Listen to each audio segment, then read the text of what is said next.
The Estonian Supreme Soviet followed in the footsteps of Lithuania and declared that it was independent, and indeed that it had never lost its independence despite being under illegal military occupation since 1940. The old form of the name, the Republic of Estonia, was restored, the former flag, coat of arms and national anthem were all officially readopted, and of course the Supreme Soviet reverted to its old name of the Riigikogu. Sorry, Estonia. In early May, Latvia followed suit, declaring its independence from the USSR and likewise re-establishing all the former symbols and institutions that had existed when the Republic was occupied by Red Army forces in 1940. Like Estonia, the official declaration held that the Soviet occupation had been illegal and that the country had been de jure independent all along, if de facto under occupation. The US stance on the matter, according to the so-called Stimson Doctrine, had always been to regard Estonia, Latvia and Lithuania as sovereign states under military occupation by Soviet forces, and while this was mostly a purely symbolic stance, the Republic of Estonia had maintained a government in exile ever since 1953, based in Oslo and working mostly through an Estonian consulate in New York. The head of this government in exile, acting Prime Minister Heinrich Mark, had recently adopted Enno Penno as his successor, but in the light of the new declarations of independence, the actual handover of responsibility was put on hold. The Socialist Republic of Slovenia, part of Yugoslavia, held its first multi-party election, the first in the Yugoslav Federation since 1938. A coalition of centre-right parties known as Demos, Democratic Opposition of Slovenia, won 55% of the vote, and the leader of the Christian Democrat Party, Lojza Peterle, was elected as Prime Minister. The new government announced plans for a referendum on independence from Yugoslavia before the end of the year, and if successful, a full parliamentary election in 1992. The new East German government met with its West German counterpart in April and agreed on a currency and economic union which would come into effect on July the 1st. The West German Deutschmark would replace the East German mark as the currency, the East German government handed over control of economic policy to Bonn, and introduced some West German laws to aid with the coordination, while on the flip side, the West German government began granting subsidies to cover the East German budget and social security systems, which were much more comprehensive than its own. In the Soviet Union itself, the Soviet government officially recognised and apologised for the Katyn massacre, a 1940 mass murder of Polish army officers, intellectuals and other class enemies following the Soviet occupation of eastern Poland in 1939. The mass graves had been discovered by German soldiers in 1943, but given the international situation at the time, the Polish government in exile in London hadn't had much luck in getting the British to condemn it. Ever since then, the official stance of the USSR, even after the fall of Stalin, had been to claim that Katyn was all Nazi propaganda, either that it had never happened at all, or that it was a massacre perpetrated by German soldiers and then blamed on the Soviets. It had long been a sore point in Soviet-Polish relations, and now this new admission and apology was a major concession by Moscow. The poll tax came into force in England and Wales on the 1st of April, following a last day of massive demonstrations based around Trafalgar Square in London, which once more turned into riots, which became known as the Second Battle of Trafalgar. While not everyone supported the violence, it remained a deeply unpopular policy, and opposition leader Neil Kinnock promised to repeal the tax if he won the next general election due in 1992. Even some members of the ruling Conservative Party were in favour of ditching the law, but Prime Minister Margaret Thatcher saw it as her flagship policy and felt that the opposition was largely whipped up by the far left. On May the 17th, the World Health Organization officially removed homosexuality from its list of mental disorders, a date which, since 2004, has been marked as International Day Against Homophobia, or Idaho, to which the organisers have since added biphobia and transphobia to the name, which becomes Idahobbit, which is fun to say if nothing else. And it was Oscar season, with 5 movies: Driving Miss Daisy, Glory, Born on the 4th of July, The Little Mermaid and My Left Foot winning multiple awards. Last year's ceremony had come in for criticism for its overblown production, and this year's was a more stripped-back affair, hosted for the first time by comedian and actor Billy Crystal.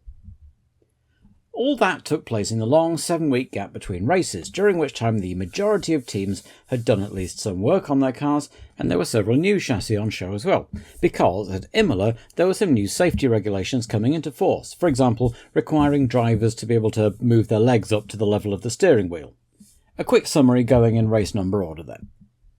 Following the win in Interlagos, Ferrari arrived at their home race with a revised 641 with tweaks to the engine, aerodynamics and suspension, and had posted some impressive testing times at Imola the week before the race. Tyrrell were the talk of the paddock with their new car, the 019, with a dramatic nose immediately compared to the Stuka dive bomber of World War II, its anhedral angle intended to raise the nose and allow air to flow under it, while keeping the front wings close to the ground. Having seen it out of the door, Harvey Postlethwaite had then left the team and headed off to Brabham, and was replaced by George Wrighton, who had worked under John Barnard at Ferrari and was currently technical director of Eurobrun. Williams hadn't done much to the chassis, but had a new evolution of the Renault RS2 V10 engine. Doc Postlethwaite's new team Brabham also had a new chassis, the BT59, mounting a narrow-angle version of the Judd V8 with a square airbox, and the car had been given a new predominantly navy livery with the logo of Middlebridge in pink on the airbox. However, the new transverse gearbox and rear suspension still weren't quite ready, and without them, designer Sergio Rinland described the car as the front end of a horse and the back end of a camel. Driving the beast would be Stefano Modena and new recruit David Brabham. Lotus's behind-the-scenes changes continued with the departure of chief designer Mike Coughlin, but the car was still very much as it had been in Brazil, unfortunately. Ozella had a heavily revised new car dubbed the FA1ME and were also reported to have had encouraging testing times.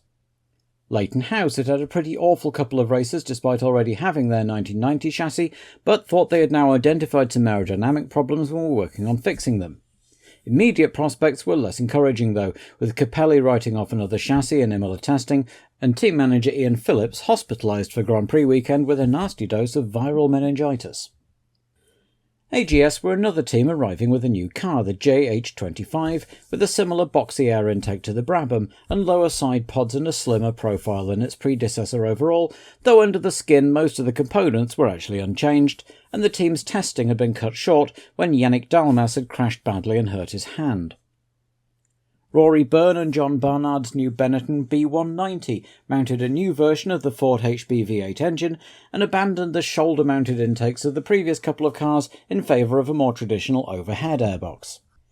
The Scuderia Italia team hadn't made any changes but would have Emanuele Pirro back after his illness, so he would make his debut for the team as Gianni Morbidelli returned to F3000 and his Ferrari testing duties. Minardi were already on a high after some great results at the end of '89 and the start of 1990, and were buoyed further by the announcement that next year they would become the first team ever to receive customer engines from Ferrari. They also had a new car, the M190, in the meantime, which retained the striking Hornet paint scheme of its predecessor. The Lola LC90 was the latest of Eric Broadley's contributions to Gerard Larousse's team, still powered by that beefy Chrysler Lamborghini V12, and while little testing had been done, it looked good. The Coloni C3B had shed 23 kilos and had some aerodynamic tweaks, but it didn't look any less like a whale than it had in Brazil. It was all change again at Onyx, where another management upheaval saw team founder Mike Earle and designer Alan Jenkins depart in a series of staff cuts, along with driver Stefan Johansson, who was unceremoniously dumped to make way for Gregor Wojtek. Johansson was ominously muttering about legal action against new team owner Peter Monteverdi, none of which had lent any lustre to Gregor Wojtek's career, but had granted a reprieve to JJ Leto. And finally, there would not be two Brabham brothers driving in 1990 because as David had arrived at his namesake team, Gary had walked out of the, quote, totally disorganised and unprofessional, end quote, life team after just 2 races, and the team had turned to test driver Bruno Giacomelli, last seen in F1 back in 1983, to drive at their first home race. Car number 7, David Brabham. Like his older brother Gary, David didn't immediately turn to motorsport despite his pedigree. He played association football as a youngster in England, then switched to Australian rules when they moved back to Australia. At 17, though, he discovered karting and never looked back. After 2 years in karts, he moved in 1985 into the Ford Laser Series, in 1986 to Formula Ford 1600, and in 1987 he was Australian F2 champion, though admittedly that year's F2 championship was but a single race, as well as racing in New Zealand, the US and South America, before a move to Europe beckoned. As British Formula 3 champion in 1989, he was able to raise sponsorship to enter Formula 1, with a possible move to his namesake team a real draw for sponsors. Car 39, Bruno Giacomelli. Giacomelli's last season in Formula 1 in 1983 had seen him comprehensively outperformed by Derek Warwick at a Tolman team that had just started becoming a force and would hire Ayrton Senna for the forthcoming season. Giacomelli moved over to IndyCar racing, initially with Teddy Yip's Theodore outfit, another casualty of the 1983 F1 season, and later with Patrick Racing. But a fifth place at Meadowlands in 1985 was the high point of his kart career, and he moved on to sports cars, entering individual enduro racing events, and most recently entering most of the 1989 season for Musato action cars. He was approached over the winter by the March team to test the new Leighton House car, and thus reappeared on the F1 radar at 38, just when Life were looking for an experienced development driver. As pre-qualifying got underway, AGS withdrew Yannick Dalmas, whose hand was still painful, and then Tarquini's new JH25 failed with a lack of fuel pressure on its outlap, so there were only 7 cars going for the 4 slots in qualifying proper. The new Lola LC90s were easily the fastest cars, taking the first 2 places just as the old LC89s had in Brazil, with Guiar over a second and a half away in third in the new Azella. Marino was another 10th behind in the Eurobrunn and the last serious contender, with Gasho in the Porky Coloni 7 seconds off the place, but still ahead of the floundering Langers, while Giacomelli's big comeback saw his drive belt fail on his first attempt at a fast lap, and the car was recovered and not seen again for the rest of the weekend. The McLarens had dominated pre-race testing at Imola and continued that form into qualifying, with Berger going quickest on Friday and then Senna pipping him to pole on Saturday. Behind them were the Williamses and the Ferraris. In fact, the only difference from Brazil in the top 6 was that the Williams twins had swapped places. Alesi put the new Tyrrell in 7th ahead of the 2 Benettons, despite a hair-raising prang for Nannini in practice. Next up, and very encouraging for both teams, were the low tie of Warwick and Donnelly and Gugelmin's Leighton House. The Lolas comfortably qualifying in midfield. Wojtek and Leto both qualified the newly rebranded Monteverde Onyx cars, and Moreno also made it onto the grid, but it was only when Pierluigi Martini, 8th fastest on Friday, crashed badly on Saturday and withdrew, that his teammate Paolo Barilla squeaked onto the grid 26th and last. Both Arrows cars failed to make the cut, the 1989 car showing its age among all the new equipment, along with David Brabham still feeling his way in Formula 1. Pirot stalled getting away for the formation lap, so he would start at the back, but otherwise everyone lined up for the start, and away they went. Berger got the better start and leaped briefly into the lead, but Senna reasserted himself as Boutsen got ahead of his teammate into third. As they streamed round Tamburello, Mansell put a wheel on the dirt and kicked up a great cloud of dust, in the middle of which an unsighted Nakajima and Capelli collided and went off into the barriers, while Martin Donnelly had a spin further round the lap, but miraculously nobody hit the rotating Lotus and he was able to continue.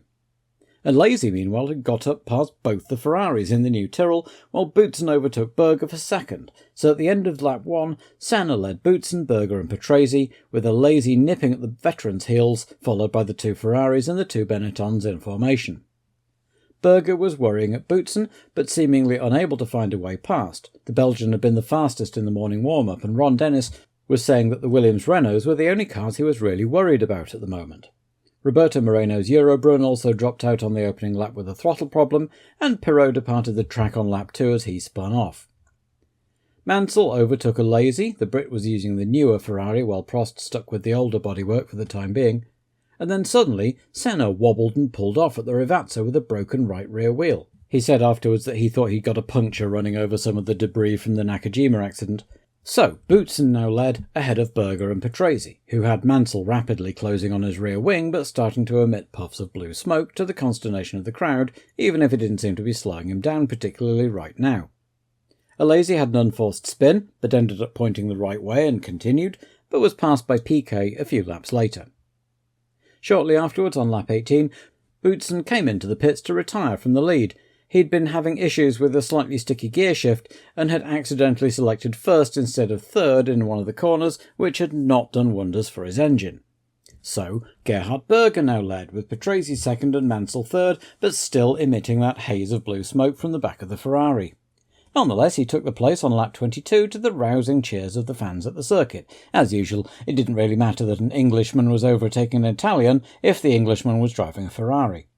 Soon enough, Prost was right behind as well, having come up from 6 seconds behind just a few laps previously. Alesi and Piquet tangled off camera, this time sending the Tyrrell in for new boots, while Mansell was reeling in Berger, to the delirious cheers of the Tifosi at the track. On lap 27, Prost came in to try a softer tyre compound, in and out quickly and back on the power.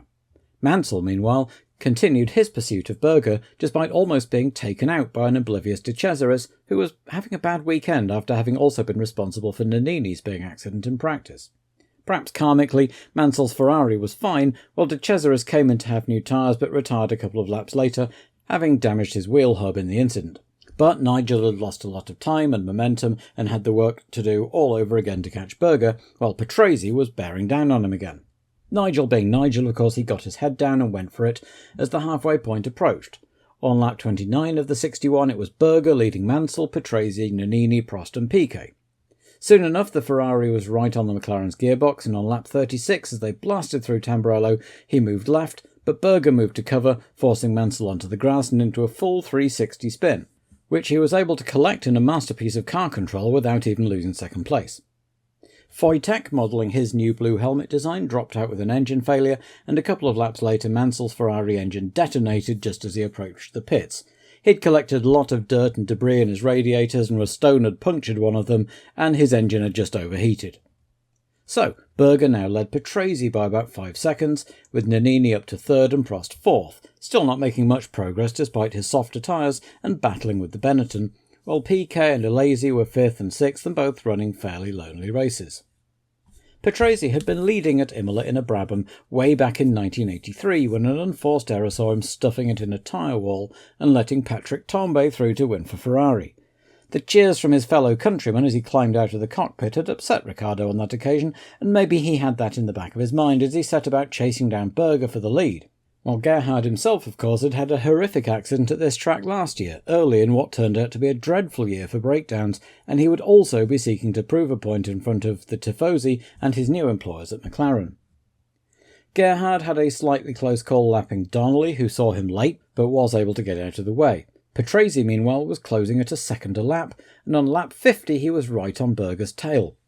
While the cameras watched Nannini and Prost making their way past the duelling Loti, Patrese nipped through and took the lead with 11 laps to go, to a rousing cheer from the fans who would rather almost anyone won than a McLaren, and if it wasn't Italian, well, so much the better. So now all he needed to do was not stuff it into a tyre wall, and while he was doing that, attention turned back to the great scrap between Prost and Nannini over third place as they made their way through traffic. But with 6 laps to go, and now with a clear track ahead, Nannini seemed quite easily able to keep the reigning champion behind him, the V8 Ford staying handily ahead of the V12 Ferrari. And all the time, Riccardo Patrese eased out in the lead, looking comfortable but concentrating hard as Prost continued to harry Nannini for third. Riccardo Patrese swept home to take his third career win. In his 195th Grand Prix start, an incredible 98 races and 6 years, 6 months and 28 days since his last win at Kyalami in 1983. At the circuit just 90 minutes drive from his hometown of Padua. Gerhard Berger took second, and Nannini held third, taking the fastest lap on the last lap of the race to make it 2 Italians on the podium, with Prost disappointed to finish fourth but satisfied to draw back up to within a point of the title lead thanks to Senna's retirement. Piquet and Alesi made up the remaining points places, with Warwick and Donnelly coming home an encouraging 7th and 8th after having spent most of the race having a great private battle. Next up were the Ligiers and Barilla, and Leto finished 12th, his first career finish and the last man running. As Patrese enjoyed the adulation of the Imola crowd and the traditional champagne shower, thoughts turned to Monaco in 2 weeks' time, and the fact that there had now been 3 winners from 3 different constructors in the first 3 races of the year. It was looking like 1990 might shape up to be a much more competitive and unpredictable year than in recent times. The new Benetton looked like it would be a good bet to pick up a win sometime too, and the new Tyrrell even looked like it might be worth an outside punt to win a race with the excellent Alesi at the wheel, maybe even in Monaco, given his form in Phoenix.